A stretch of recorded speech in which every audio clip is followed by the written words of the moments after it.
Voilà, on se retrouve ce soir pour donc notre 18e étape avec la première lettre de Pierre. Je pense qu'il y aura 20 étapes.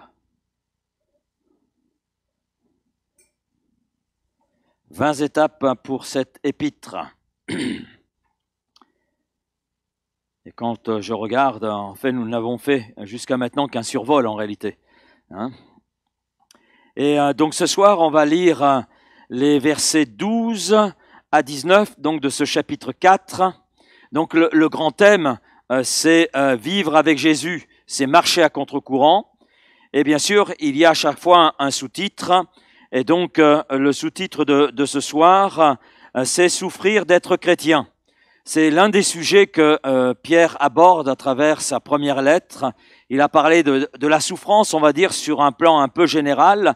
Et puis dans ces versets, il revient sur ce sujet de la souffrance, mais là, pour vraiment les chrétiens, en tant que chrétiens. Voilà ce que ça signifie quelque part être chrétien. C'est pas un chemin semblable à celui que l'on donne aux stars au Festival de Cannes. Donc c'est pas le tapis rouge, voilà, donc c'est différent. On va le voir ensemble. Alors on fait la lecture. Donc 1 Pierre chapitre 4, versets 12 à 19, c'est-à-dire tout ce qui concerne la fin de ce chapitre 4. Mais bien-aimés, ne trouvez pas étrange d'être dans la fournaise de l'épreuve comme s'il vous arrivait quelque chose d'extraordinaire. Réjouissez-vous au contraire de la part que vous avez aux souffrances de Christ, afin que vous soyez aussi dans la joie et dans l'allégresse lorsque sa gloire apparaîtra. Si vous êtes outragés pour le nom de Christ, vous êtes heureux parce que l'Esprit de gloire, l'Esprit de Dieu repose sur vous. Que personne d'entre vous, en effet, ne souffre comme meurtrier ou voleur ou malfaiteur ou pour s'être inséré dans les affaires d'autrui. Mais si quelqu'un souffre comme chrétien, eh bien qu'il en ait point honte, et que plutôt il glorifie Dieu à cause de ce nom. Car c'est le moment où le jugement va commencer par la maison de Dieu. Or, si c'est par nous qu'il commence, quelle sera la fin de ceux qui n'obéissent pas à l'évangile de Dieu? Et si le juste se sauve avec peine, que deviendront l'impie et le pécheur? Ainsi que ceux qui souffrent selon la volonté de Dieu remettent leur âme au fidèle Créateur en faisant ce qui est bien. Nous avons vu que la souffrance fait partie de la vie chrétienne. C'est ce que Pierre, déjà dans les chapitres précédents, a abordé. Nous marchons à la suite de Christ, nous marchons à ses pas, dans ses pas, dans les traces qu'il nous laisse, parce que Jésus-Christ est non seulement notre Seigneur et Sauveur, mais il est aussi le modèle sur lequel nous calquons notre vie. C'est l'apôtre Paul qui pourra dire « Soyez mes imitateurs comme je le suis moi-même de Christ ». Donc, ce qui veut dire que ce que Christ a connu, bien sûr, on le connaît à un autre niveau. La souffrance de Christ, bien sûr, avait un objectif, c'est porter nos péchés en vue du salut de l'humanité, mais pour nous, c'est différent. C'est différent. Et Christ, là-dessus, a été très clair avec nous, a été très clair avec ses disciples, et donc très clair avec l'Église et avec chacun d'entre nous. Il dira lui-même, Matthieu 16, verset 24, « Alors Jésus dit à ses disciples, si quelqu'un veut venir après moi, eh bien qu'il renonce à lui-même, qu'il se charge chaque jour de sa croix et qu'il me suive. Car celui qui voudra sa vie la perdra, celui qui voudra sauver sa vie la perdra, mais celui qui la perdra à cause de moi, donc la trouvera, ou la retrouvera selon les versions. Matthieu 10, verset 22, « Vous serez haïs de tous, à cause de mon nom, dit Jésus. Mais celui qui persévérera jusqu'à la fin, celui-là sera sauvé. » Jean 15, verset 18, « Si le monde vous hait, sachez qu'il m'a haï avant vous. Si vous étiez du monde, le monde aimerait ce qui est à lui. Mais parce que vous n'êtes pas du monde et que je vous ai choisi du milieu du monde, à cause de cela, le monde vous hait. » Et Jésus continue, chapitre 17, verset 13. « Et maintenant, je vais à toi. Je dis ces choses dans le monde, afin qu'ils aient en eux ma joie parfaite. » Jésus est en train de prier le Père en faveur des disciples. « Je leur ai donné ta parole, et le monde les a haïs.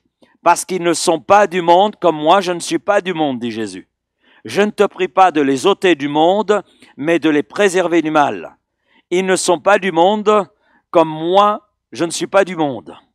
Sanctifie-les par ta parole est la vérité. Comme tu m'as envoyé dans le monde, je les ai aussi envoyés dans le monde, et je me sanctifie moi-même pour eux, afin qu'eux aussi soient sanctifiés par la vérité. Donc, on a ces quelques versets, parmi d'autres, qui montrent que Jésus a prévenu ses disciples. Donc, Jésus nous a prévenus par l'intermédiaire de sa parole, et il nous dit que nous aurions des tribulations, comme ses disciples ont eu des tribulations dans ce monde. Jésus leur a dit qu'ils seraient persécutés, donc nous n'avons pas à être surpris si quelque part, par différents moyens, en Europe, il y a la persécution des chrétiens. Dans d'autres endroits, c'est un peu plus virulent. Je crois qu'en Europe et dans notre pays, c'est par l'intermédiaire des lois qui deviennent de plus en plus difficiles à comprendre, surtout pour les associations cultuelles, sous le couvert duquel les églises se trouvent. Donc nous respectons en cela la loi française, mais il y a une pression de plus en plus grande qui est faite sur l'Église, à tous les niveaux, puisque maintenant on a un gouvernement qui se mêle même du message de l'Église.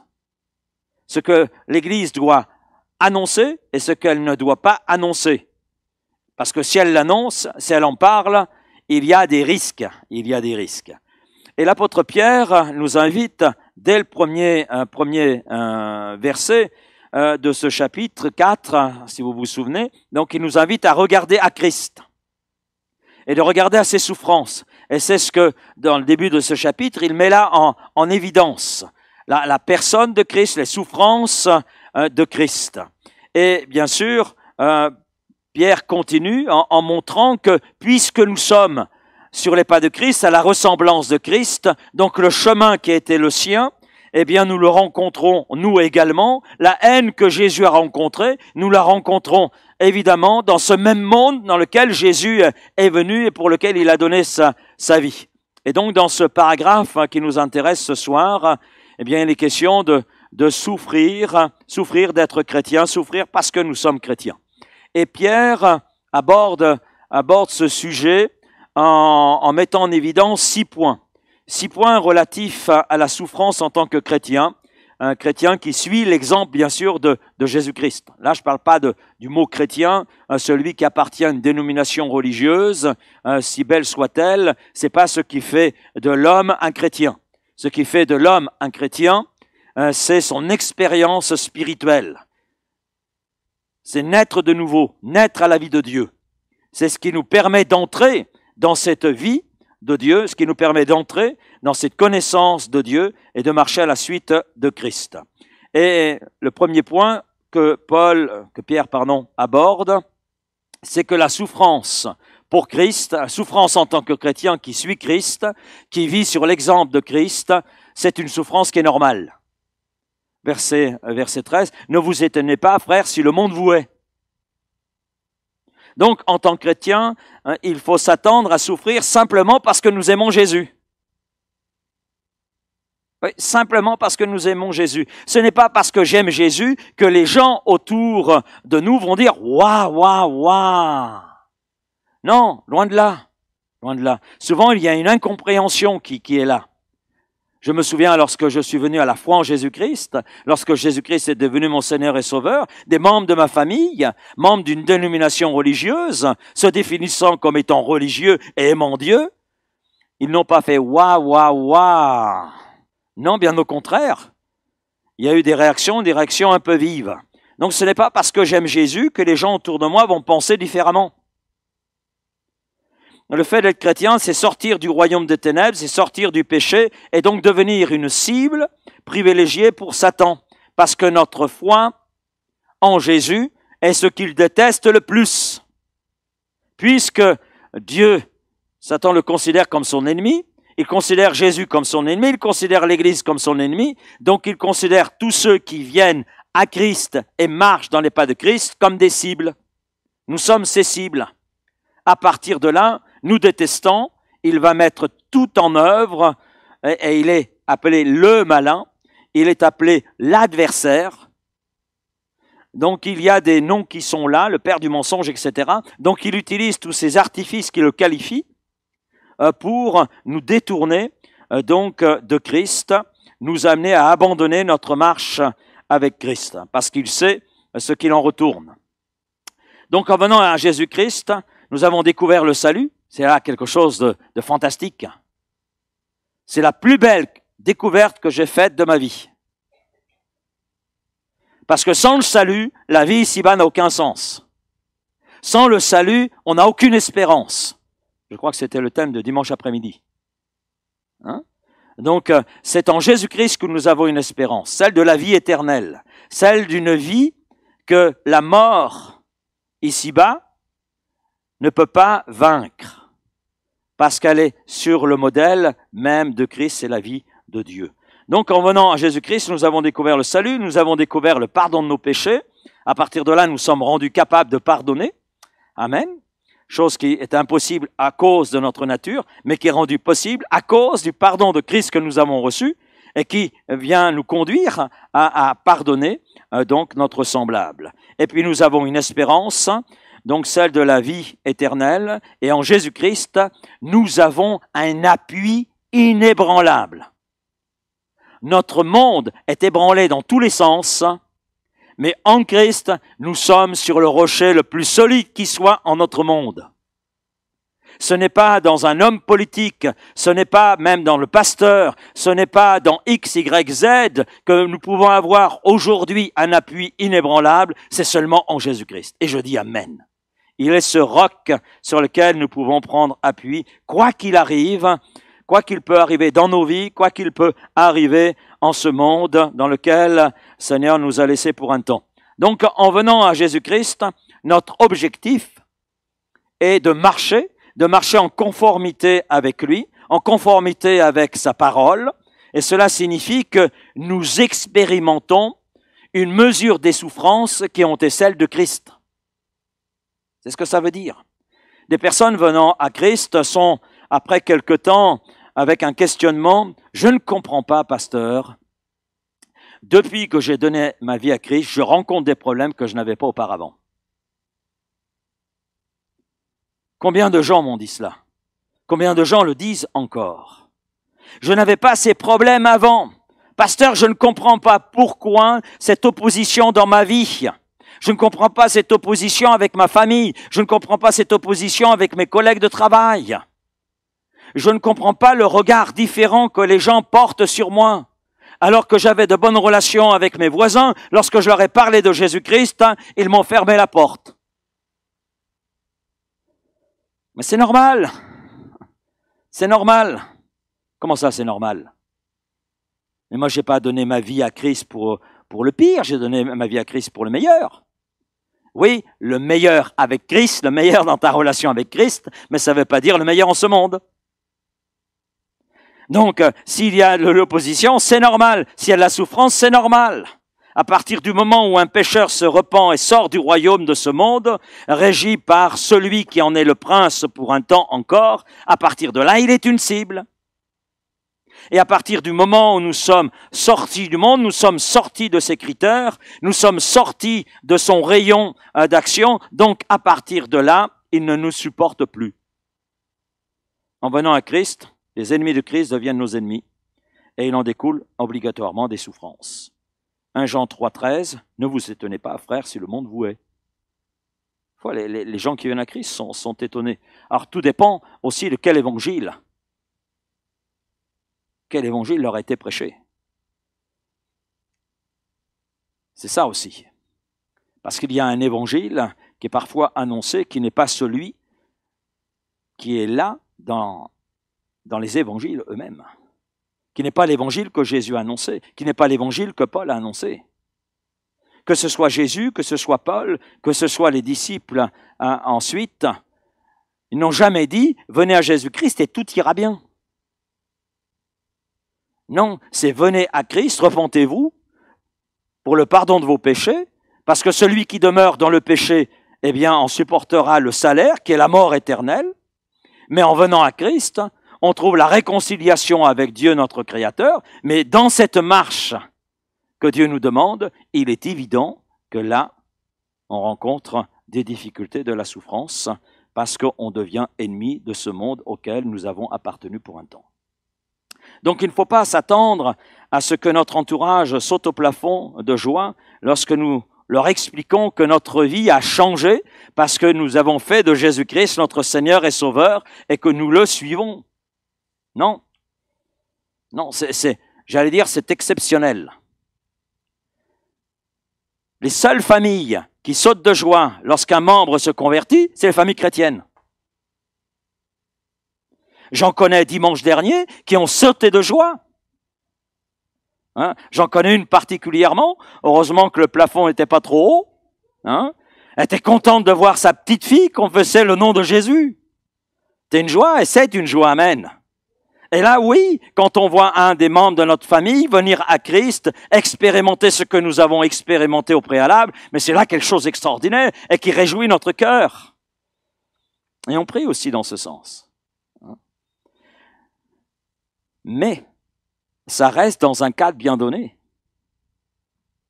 Parce que dans l'ordinaire, les choses sont différentes. Luc 6, verset 26, « Malheur lorsque tous les hommes diront du bien de vous, car c'est ainsi qu'agissait leur père à l'égard des faux prophètes. » Donc, ce qui veut dire, qu'en Jésus-Christ, il ne faut pas s'attendre à être la star sur les réseaux sociaux. Il ne faut pas s'y attendre. Et c'est intéressant d'ailleurs de voir dans l'Ancien Testament que les personnes qui étaient les plus populaires étaient les faux prophètes. J'ai constaté cela. Les plus populaires, ceux qui étaient présents sur tous les réseaux sociaux de l'Ancien Testament, c'était les faux prophètes. Mais je m'aperçois que cela reste vrai aujourd'hui. Les personnes les plus populaires sont souvent les faux prophètes, des personnes qui se sont autoproclamées, prêchant un évangile qui n'est pas celui que Jésus nous a laissé, qui n'est pas celui que Paul et les autres apôtres ont prêché. C'est un évangile qui n'est pas celui de Christ. C'est l'évangile de prospérité, c'est la parole de foi, etc., etc.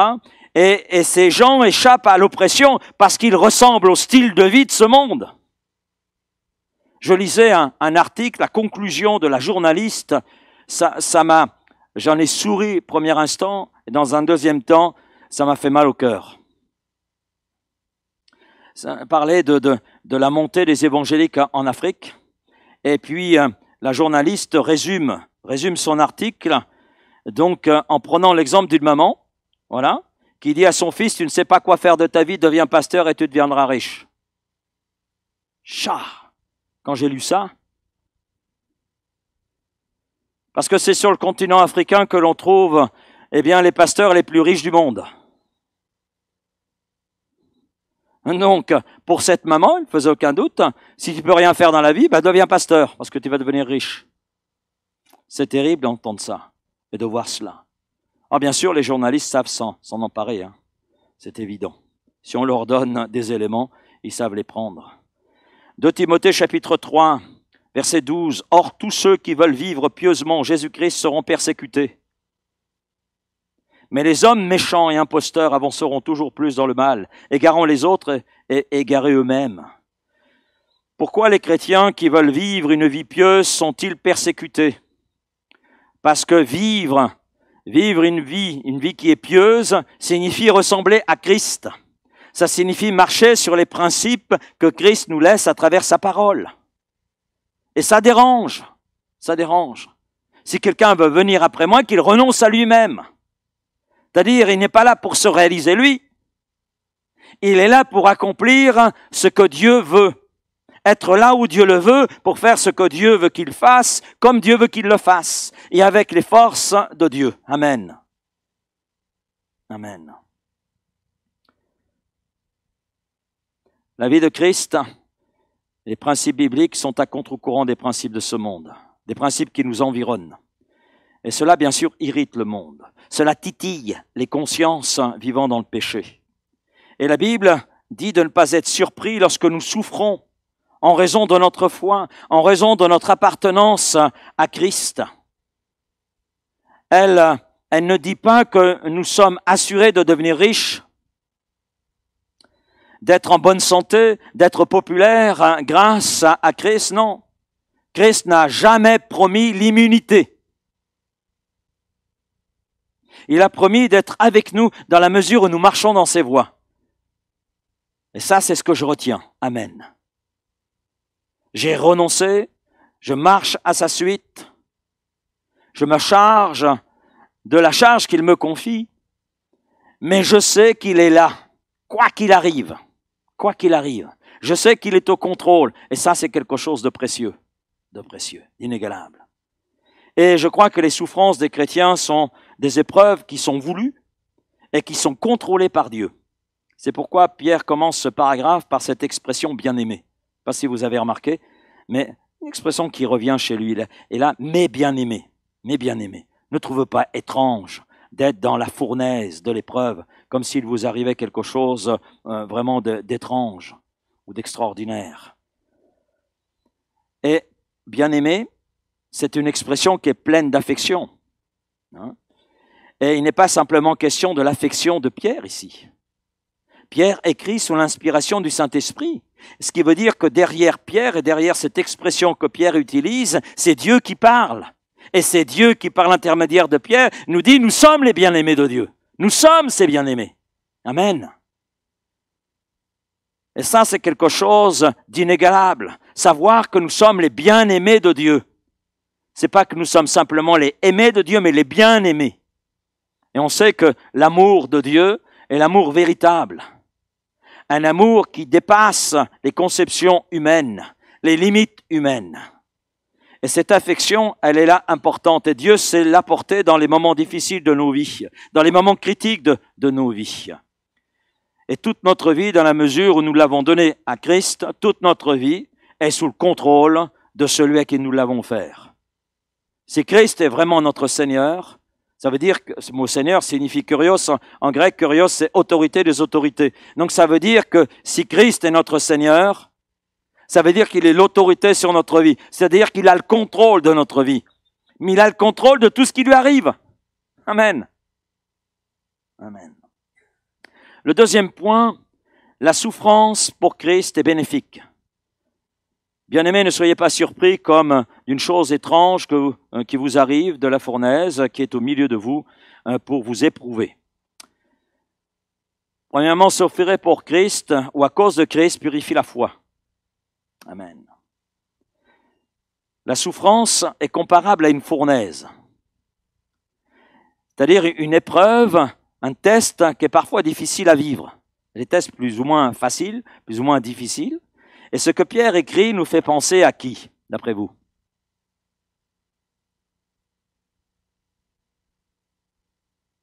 Vous avez 3 secondes pour répondre. Celui qui répond, donc a droit à un voyage à ses frais à Ansel. Pierre, en disant cela, a certainement dans l'esprit le souvenir des amis de Daniel. Il parle de la fournaise. Et Shadrach, Meshach, Abednego sont entrés dans cette fournaise ardente, et cela en raison de leur foi, en raison de leur fermeté dans leur engagement. Ils ont été condamnés par le roi à la fournaise. Daniel chapitre 3, les versets 19 à 30. Ce fut pour les amis de Daniel une rude épreuve, un test pour leur foi. Et ces hommes, eh bien, qui ont été mis à l'épreuve, eh bien, ont très bien compris que c'était une épreuve. Ils ont très bien compris que c'était leur foi qui était remise en question là. Et ils diront, maintenant donc, ô notre Dieu, écoute la prière et les supplications de ton serviteur, et pour l'amour du Seigneur, fais briller ta face sur ton sanctuaire dévasté. Mon Dieu, prête l'oreille. Hein? Et ils diront, mais ô roi, en réalité, c'est pas toi qui as le contrôle de nos vies. Tu as décrété aujourd'hui, à cause de la foi qui est la nôtre, que l'on devait mourir. Mais si Dieu veut que l'on vive, on vivra. Si Dieu veut que l'on meure, on mourra. Parce que c'est lui qui a le contrôle de nos vies. Et nous connaissons la suite. Nous connaissons la suite. Ces hommes sont sortis de cette fournaise ardente, libres. Ils ne sentaient même pas la fumée. Leurs liens ont été brûlés sans que leur peau ne soit brûlée. C'est Dieu, hein. À situation exceptionnelle, il y a une mesure de grâce exceptionnelle. Et lorsque nous venons à Christ, nous sommes parfois surpris de la souffrance qui en découle. Et nous nous posons la question, Mais pourquoi? Si la vie chrétienne, c'est souffrir ainsi, mais alors à quoi ça sert de vivre cette vie chrétienne? À quoi ça ressemble? Est-ce que tout cela a un sens? Si oui, lequel? Le psaume 66, verset 10 dit « Car tu nous as éprouvés, ô Dieu, tu nous as fait passer par le creuset comme l'argent. » Comme l'argent. Et Dieu permet des épreuves dans nos vies. Parfois, elles sont difficiles parce que Dieu a pour objectif de purifier justement la foi qui est la nôtre. Purifier cette foi de tout ce qui lui est inutile. Tout ce qui est venu au fil de notre marche s'accrocher, se coller à cette foi initiale qui était la nôtre. Et les épreuves nous conduisent à mettre les priorités dans notre vie là où elles doivent être. Et quelquefois, oui, l'épreuve peut être difficile. Quelquefois, elle peut être douloureuse. Quand je parle de douleur, c'est pas simplement physique, une douleur psychologique, une douleur spirituelle. Mais Dieu utilise des épreuves pour purifier notre foi afin que l'on grandisse et que l'on mûrisse dans notre relation avec lui. Et puis la souffrance, c'est le deuxième point par rapport à ce deuxième élément que Pierre souligne, la souffrance pour Christ est bénéfique. Donc souffrir pour Christ ou à cause de Christ purifie la foi, mais la souffrance prouve la foi. Prouve la foi. Et d'ailleurs, nous l'avons déjà vu avec 1 Pierre, chapitre 1er, verset 6. C'est là ce qui fait votre joie, quoique maintenant, puisqu'il le faut, puisque c'est nécessaire, vous soyez attristés pour un peu de temps par diverses épreuves. Donc on a vu que c'était une nécessité, puisqu'il le faut, c'est passage obligé, afin que l'épreuve de votre foi, plus précieuse que l'or périssable, qui cependant est éprouvée par le feu, ait pour résultat la louange, la gloire et l'honneur lorsque Jésus apparaîtra. Donc non seulement les épreuves, Dieu les utilise et les contrôle pour purifier notre foi, mais elles prouvent aussi l'authenticité de notre foi. Et c'est très intéressant de voir que le mot grec qui est traduit dans nos versions par épreuve peut aussi se traduire par difficulté, mais peut aussi se traduire par ce mot test, être testé. Et les épreuves mettent en évidence le cœur qui est à la fois comme le cœur où la foi n'est qu'une façon de parler, mais c'est vide derrière. Il n'y a pas de réalité. Ce sont des mots vides de sens, des mots vides de réalité. Parce qu'on le sait très bien, dire j'ai la foi quand tout va bien, c'est facile. Hein. C'est facile. Mais quand les choses deviennent difficiles, là c'est autre chose de dire j'ai la foi. J'ai la foi. Et si nous revenons donc aux amis de Daniel, eh bien il est évident que la traversée de la fournaise a prouvé que la foi qui les animait était une foi authentique et une foi fondée. Et fondée sur l'essentiel, fondée sur Dieu, sur la parole de Dieu. Amen. Et c'est ce que Dieu veut trouver en nous. Pourquoi? Il permet les épreuves, les difficultés. Le troisième grand point, souffrir pour Christ débouche sur la bénédiction. Alors ça, c'est pas toujours évident. Hein. Donc, dans un texte que nous avons lu précédemment, 1 Pierre, les versets 6 et 7, Pierre parle de la louange, de la gloire, de l'honneur, lorsque Jésus apparaîtra. Donc, il parle de bénédictions futures. Alors là-dessus, on dit, oui, merci Seigneur pour les bénédictions futures, mais on est dans l'aujourd'hui, on aimerait bien quand même aujourd'hui. Hein? C'est pourquoi Pierre reprend les choses, verset 13, « Réjouissez-vous au contraire de la part que vous avez aux souffrances de Christ, afin que vous soyez aussi dans la joie et dans l'allégresse lorsque sa gloire apparaîtra. » Donc, les bénédictions à venir nous permettent de supporter, de vivre en vainqueur les souffrances, les épreuves, les difficultés du temps présent. Amen.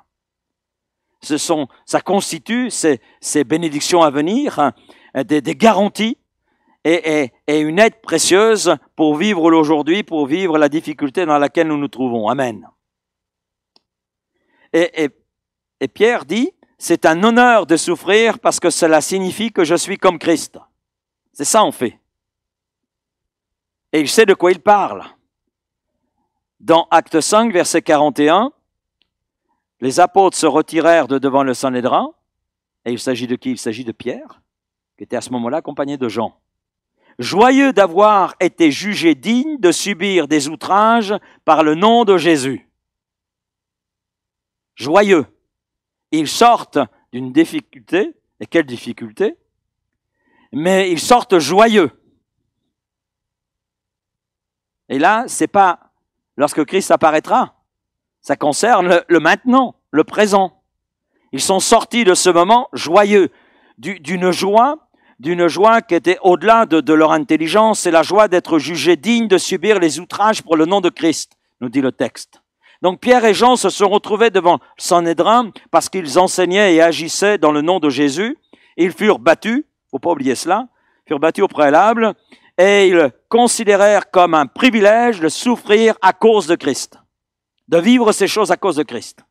Et comme Pierre a pu l'écrire, il est préférable de souffrir pour avoir fait le bien que de souffrir pour avoir fait le mal. Parce que c'est pas la même bénédiction qui en découle. Et Pierre sait ce qu'il écrit, parce qu'il y a dans les lignes qu'il écrit une part de vécu. Une part de vécu. Et l'apôtre Paul, on le voit dans Galates 6,17 ou Philippiens 1,29, est dans la même pensée que l'apôtre Paul. Donc exactement dans la même pensée. Le monde, sous l'autorité de Satan, déteste Christ. Satan hier a cherché à anéantir Christ, sans y parvenir. Amen. Et le monde aujourd'hui déteste toujours Christ, mais il ne peut pas l'anéantir. Alors, bien sûr, le monde s'attaque à ses représentants, c'est-à-dire aux chrétiens, à l'Église de Jésus-Christ. Et à travers les chrétiens, c'est Christ que Satan poursuit, mais sans pouvoir l'atteindre. Sans pouvoir l'atteindre. Mais comme quelqu'un l'a dit, le degré de ma souffrance terrestre pour le Christ correspond au degré de ma joie éternelle avec le Christ. Amen. Réjouissez-vous au contraire de la part que vous avez aux souffrances de Christ, afin que vous soyez aussi dans la joie et dans l'allégresse lorsque sa gloire apparaîtra. Mais dans Romains, là c'est l'apôtre Paul qui dira ceci, Romains 8, verset 17, « Or, si nous sommes enfants, nous sommes aussi héritiers, héritiers de Dieu et co-héritiers de Christ. Si toutefois nous souffrons avec lui, afin d'être glorifiés avec lui. » Donc il faut s'attendre à souffrir pour vivre comme Christ et parler de Christ, mais nous bénéficions dès maintenant de la présence de Christ qui est la source de notre joie malgré les difficultés, mais nous savons aussi que demain nous serons récompensés dans la gloire. C'est pour ça que nous n'avons pas à avoir honte de Jésus-Christ et que nous devons être audacieux. Amen. Bon, merci pour la joie à venir, la bénédiction à venir, mais il y a aussi la bénédiction pour aujourd'hui. Verset 14, si vous êtes outragés pour le nom de Christ, vous êtes heureux. C'est pas vous serez, c'est vous êtes. Parce que l'Esprit de gloire, l'Esprit de Dieu repose sur vous. Voilà ce qui vient faire toute la différence en nous. Nous sommes les temples du Saint-Esprit. La résidence de cette personne divine qu'est le Saint-Esprit. Donc il y a dans les souffrances pour Christ des bénédictions éternelles, mais il y a aussi des bénédictions présentes. Et les bénédictions présentes sont une mesure spéciale de grâce, une mesure spéciale de la présence du Saint-Esprit, une manifestation de la puissance du Saint-Esprit, et cela de façon toute particulière. Et en cela, les témoignages sont nombreux dans la Bible. Nous pourrions parler à nouveau des amis de Daniel, c'est vrai, mais on peut ajouter Daniel lui-même. Les amis de Daniel sont passés par une fournaise ardente, mais Daniel, il est passé par la fosse aux lions. Un seul lion suffisait pour le dévorer, mais il y en avait plusieurs. Bon, c'était pas mal comme ça, Daniel était bien au chaud. Parce qu'en réalité, les lions n'ont rien fait à Daniel. Parce que les lions étaient sous l'autorité et sous le contrôle de Dieu. Et Dieu n'a pas permis que les lions touchent Daniel. Dieu était là. Dieu était là. Donc il y a Daniel dans la fosse aux lions. Il y a le peuple hébreu qui est sorti de l'esclavage en Égypte. Amen. Et c'est Dieu qui a fait sortir ce peuple. Malgré tout ce que Pharaon a pu faire, tout ce que Pharaon a pu dire, Dieu avait décidé que pour son peuple qu'il sorte de l'esclavage. C'était la promesse que Dieu avait faite à son peuple, qui avait crié sa détresse, crié son désespoir, et Dieu l'a béni. Amen. Amen. Ce matin, nous étions en Arles et avec quelques pasteurs autour de l'étang de Berre. C'était notre rencontre trimestrielle. Et j'ai retenu un témoignage donné par Emmanuel Nziga. Il y a donc dans une église, je ne sais pas s'il a dit où, enfin peu importe, dans une église, donc ils étaient à la recherche de locaux, un petit peu comme nous. Hein. Et donc ils cherchaient des locaux, et puis ils ont trouvé un lieu qui vraiment correspondait. Un lieu vraiment... et ils ont pris rendez-vous avec le propriétaire, et puis le propriétaire dit « Combien vous m'en proposez ?» Et donc pasteur et frère qui étaient avec eux, on dit « On vous en propose tant. » Ah ouais, non, vous rigolez, vous pouvez partir. Hein. À ce prix-là, je ne vendrai jamais ce bâtiment. Bon, ils sont partis, hein, ils ont prié Dieu. Et puis, chose que n'avait pas vu venir ce propriétaire, c'est que le fisc lui est tombé dessus. Dans la même semaine. Le fisc est arrivé, et donc il a eu droit à un redressement, etc. Et soit il payait, ou soit c'était la prison. La somme qui lui était demandée correspondait à la somme que le pasteur avait proposée pour acheter le bâtiment. Alors de là, allô monsieur le pasteur, vous êtes toujours d'accord? Ouais. Parce que le pasteur, avant de laisser cet homme, vous laisse notre carte si vous changez d'avis. Voilà, bah effectivement, ça n'a pas mis longtemps. Voilà, donc allô, vous êtes toujours d'accord pour ce prix? Je vous le vends tout de suite. Voilà. Donc ils sont arrivés, je crois qu'ils ont signé dans l'après-midi, ça a été très rapide. Voilà. Donc quand Dieu est au contrôle, hein, amen. Moi j'ai pris cela comme un encouragement. Hein. Donc et Pierre lui-même est emprisonné. Il est emprisonné et son sort était déjà scellé. Néron avait déjà scellé le sort de Pierre. La mort de Jacques avait satisfait le peuple. Donc lui, ce qu'il regardait, c'était ce que le peuple pouvait penser de lui. Alors Néron, un homme sans cœur, hein, donc sans principe, s'est dit, je vais faire de même avec Pierre. Zzz. Ah ouais, mais c'est sans compter sur Dieu. Sans compter sur Dieu. D'ailleurs, Pierre ne pensait rêver. Vous relirez le texte, hein, à Acte 12, il pensait rêver. Quand il est sorti, il a vraiment vu qu'il était libre, il n'était plus en prison. Et on connaît la suite, amen. Dieu a fait une belle farce à Néron. Hein. Dieu sait avoir de l'humour, hein. Alléluia. Dieu est là. Et dans tous ces témoignages, et puis il y en a d'autres, hein, il y a, nous le voyons, une bénédiction spéciale et une bénédiction présente. Amen. Le quatrième point, la souffrance est souffrance parce que je suis chrétien. Verset 15. Que nul de vous, en effet, ne souffre comme meurtrier. On a des meurtriers au milieu de nous. Voleur. On a peut-être des voleurs convertis. Ou malfaiteur. Ou comme s'ingérant dans les affaires d'autrui. Mais si quelqu'un souffre comme chrétien, qu'il n'en ait point honte. Amen. Et que plutôt il glorifie Dieu à cause de ce nom. Nous souffrons, c'est vrai, en raison de la position de foi qui est la nôtre et du témoignage que nous communiquons. Mais cette souffrance, Dieu la contrôle et il l'utilise pour notre bien. Amen. Maintenant, Pierre met en évidence une souffrance dans laquelle il n'y a pas de bénédiction. Et Pierre en dresse une liste. Le meurtrier, le voleur, le malfaiteur, celui qui se mêle des affaires qui ne le regardent pas, eh bien, ils se rendent coupables et il est normal qu'ils souffrent. Il est normal. Entre parenthèses, le mot qui n'apparaît d'ailleurs qu'ici, et qui est traduit dans nos versions, la personne qui s'ingère dans les affaires d'autrui, littéralement, c'est regarder par-dessus l'épaule de quelqu'un d'autre pour voir ce qu'il fait. Hein? C'est ça littéralement. Hein? Donc en d'autres termes, c'est un fauteur de trouble. Voilà, c'est ça en fait. Donc, qu'il souffre, c'est normal. C'est normal, puisque ils récoltent ce qu'ils ont semé. C'est ce que Pierre est en train de nous dire.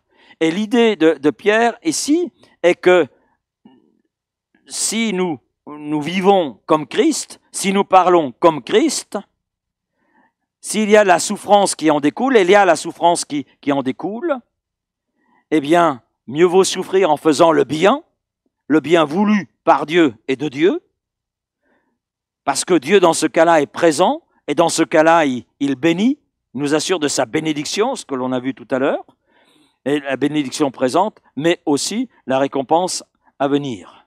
Donc il n'y a aucune honte à souffrir parce qu'on est chrétien, au contraire, parce que le nom de Jésus est source de salut. Amen.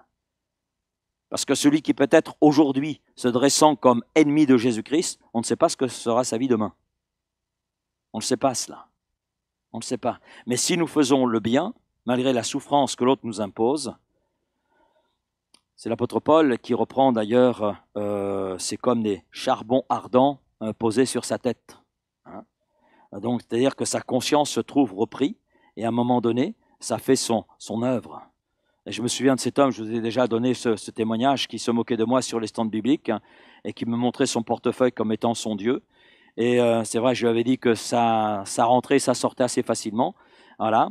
Et ce même homme qui se moquait, et puis qui se moquait de sa femme qui était chrétienne. Donc, eh bien, un jour, à travers une visite médicale, il a appris qu'il avait un cancer généralisé. Et le médecin lui a dit, soit vous mourrez chez vous, soit vous mourrez à l'hôpital, je vous donne le choix. Voilà. Et il a choisi de mourir chez lui. Et c'est là qu'il m'a appelé, via sa femme, voilà, et que j'ai pu le rencontrer. Et cet homme a pu me dire, j'ai été bête toute ma vie. Ce que je rejetais est ce dont j'avais le plus besoin. Hein, mieux vaut tard que jamais.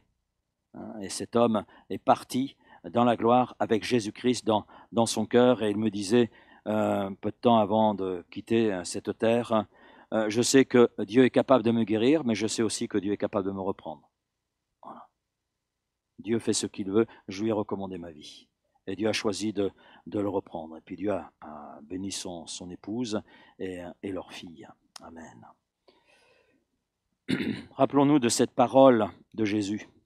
Luc 9, verset 26. « Car quiconque aura honte de moi et de mes paroles, le Fils de l'homme aura honte de lui quand il viendra dans sa gloire et dans celle du Père et des saints anges. » Que nous n'ayons pas honte de Christ par peur de la souffrance.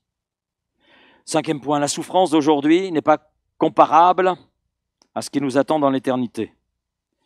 Verset 17, « Car c'est le moment où le jugement, notez bien, car c'est le moment où le jugement va commencer par la maison de Dieu. » Ça nous parle de quoi? De l'Église.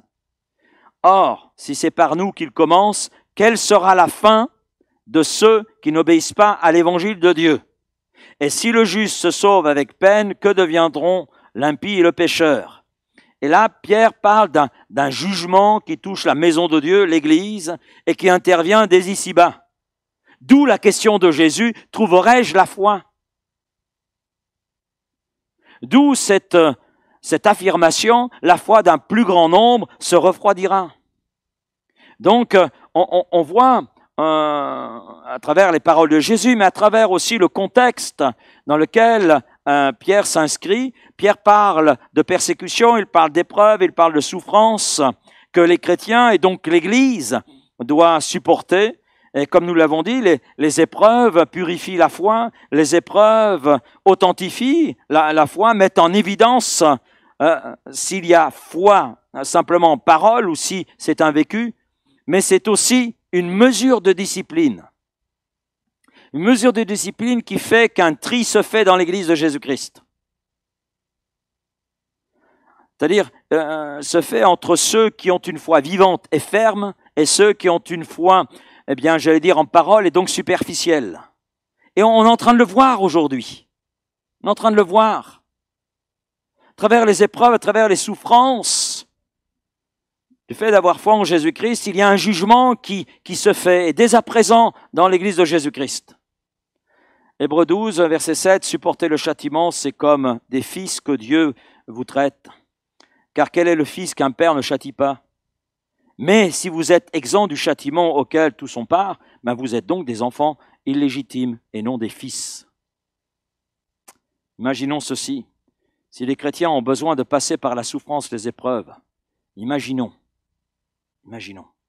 ce qui est réservé à ceux qui ne veulent pas de Christ, qui n'obéissent pas à Christ. Et Pierre le dit, nous l'avons lu, « Et si le juste se sauve avec peine, que deviendront l'impie et le pécheur ?» Wow. Et Pierre reprend un texte de l'Ancien Testament ici. Il reprend le Proverbe 11, verset 31. « Voici, le juste reçoit sur la terre une rétribution, combien plus le méchant et le pécheur. » Et cela à cause des exigences de Dieu. Et le jugement de Dieu à l'égard de ceux qui ne veulent pas de Christ ou qui ne lui obéissent pas sera justifié. Sera justifié. Personne devant Dieu ne pourra remettre en question le jugement qui est le sien. Chacun sera placé devant les évidences, devant la pleine justice de Dieu. Et en tant que chrétiens, nous souffrons maintenant et passons par le crible divin, c'est vrai, mais pour le reste de l'humanité, le jugement viendra plus tard. Quelquefois, on est étonné, pourquoi les méchants prospèrent, pourquoi ceux qui font le mal prospèrent. Mais Dieu en a soin. Dieu en a soin. Le moment venu, Dieu en aura soin. Ce qui est important, ce n'est pas de savoir ce que les autres diront lorsqu'ils comparaîtront devant Dieu. L'essentiel, c'est nous, comme l'apôtre Paul, de garder la foi. J'ai combattu le bon combat, j'ai gardé la foi. C'est ça qui importe. C'est ça qui importe. Donc, ce qui est important, c'est ce par quoi nous passons, et dans ce que nous passons, eh bien, d'avoir confiance en Dieu, de demeurer dans cette foi. 6e point, si la souffrance est selon la volonté de Dieu, nous pouvons nous en remettre à la volonté de Dieu et à la fidélité de Dieu. Verset 19, ainsi, ceux qui souffrent selon la volonté de Dieu remettent leur âme au fidèle Créateur en faisant ce qui est bien. La pensée de Pierre ici est que si nous gardons, alors que nous traversons des moments difficiles, gardons à l'esprit que Dieu est le fidèle et que ce par quoi Dieu permet que nous passions est là pour purifier notre foi, est là pour mettre en valeur l'authenticité de notre foi, et que Dieu, dans ce test, est aussi avec nous. Si la foi est authentique, eh bien Dieu va montrer qu'il est avec nous et on va bénéficier d'une grâce spéciale, d'une bénédiction spéciale présente. Mais on découvre sa bonté, on découvre sa fidélité, on fait de nouvelles découvertes avec Dieu. Amen. Telle la position de l'apôtre Paul, par exemple, dans 2 Timothée, chapitre 1, verset 12. « Et c'est à cause de cela que je souffre ces choses. Et je n'en ai point honte. Car je sais en qui j'ai cru. Et, l'apôtre Paul ajoute ceci, et je suis persuadé, convaincu, qu'il a la puissance de garder mon dépôt jusqu'à ce jour-là. C'est-à-dire jusqu'au jour où il va me reprendre avec lui. » Donc l'apôtre Paul est en train de dire, j'accepte sur cette terre sur laquelle Dieu me laisse, j'accepte les souffrances qui s'imposent à moi parce que j'appartiens à Christ et parce que ma vie est attachée à celle de Christ et Christ a été haï, je suis haï, au même titre que Christ a été haï. Mais à travers les souffrances, à travers les difficultés que je traverse, oui, Dieu purifie ma foi, Dieu montre l'authenticité de ma foi, Dieu me permet de mûrir dans ma relation avec lui, de grandir avec lui, et je découvre de nouveaux aspects de Dieu, sa fidélité, sa bonté, sa miséricorde. Et puis pour l'apôtre Paul, il y avait cette conviction, Dieu est au contrôle. Je suis persuadé qu'il a la puissance de garder mon dépôt jusqu'à ce que mon temps soit terminé sur cette terre. Ce que nous vivons, quel que soit ce que nous vivons, n'est jamais hors du contrôle de Dieu. N'est jamais hors du contrôle de Dieu. Parce qu'il est notre Père, parce qu'il est le fidèle Créateur. Et il est attentif à ses enfants. C'est pourquoi nous pouvons lui faire entièrement confiance. Et c'est ce que Pierre a compris. Et c'est ce que Pierre a non seulement compris pour sa vie, mais c'est ce qu'il a compris pour l'ensemble des enfants de Dieu. Et c'est ce qu'il est en train d'exprimer à ses auditeurs qui passent par des moments difficiles parce qu'ils sont là dans une période de persécution, de difficulté, et ils se posent des questions, quel est le sens de tout cela? Et Pierre est là pour les encourager, Pierre est là pour leur dire, mais persévérez, ne vous découragez pas, celui celui qui a mis le bon dépôt en vous sera le garder ce bon dépôt. Il est avec vous. Vous pouvez lui faire confiance. Et c'est vrai, nous pouvons nous aussi lui faire entièrement confiance. Ainsi, on voit à travers ce que l'apôtre Pierre peut nous dire, on voit les encouragements pour nous aujourd'hui. On vit pas dans une époque qui est facile. C'est une époque difficile. On ne va pas vers le meilleur. En tant que chrétien, on va vers le meilleur. Mais notre monde ne va pas vers le meilleur. Il va vers le pire. Il va vers le pire. Les hommes politiques, les économistes, etc. sont complètement dépassés. Même celui qui parle plus haut que tous les autres aujourd'hui dans notre monde, il est complètement dépassé par les événements. Parce qu'il est incapable de dire ce qui va arriver demain. Parce qu'il est au contrôle de rien du tout. Rien du tout. Aucune puissance en ce monde ne peut dire « nous contrôlons ». Que ce soit est, ouest, centre, peu importe, personne ne peut dire « nous contrôlons ». Je crois qu'on est dans une période justement où tous ces grands hommes réalisent qu'ils ne contrôlent rien. Qu'ils ne contrôlent rien. Et c'est normal qu'ils ne contrôlent rien, parce que celui qui est le prince de ce monde, c'est Satan. Et il veut la destruction de ce monde, il veut la destruction de l'Église. Mais nous avons une espérance.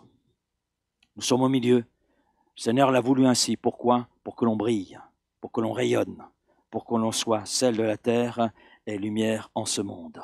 Mais dans tout cela, oui, il y a des souffrances, il y a des difficultés, parce que le jugement passe d'abord par l'Église, passe d'abord par nous. Et Dieu veut que nous entrions dans la gloire avec une foi authentique, sûre, certaine, une foi qui est épurée de tout ce qui est inutile. Et il faut le dire, quand on regarde un petit peu les choses, au fil de notre marche, il y a bien des choses qui viennent embarrasser notre foi, notre vie de prière, etc.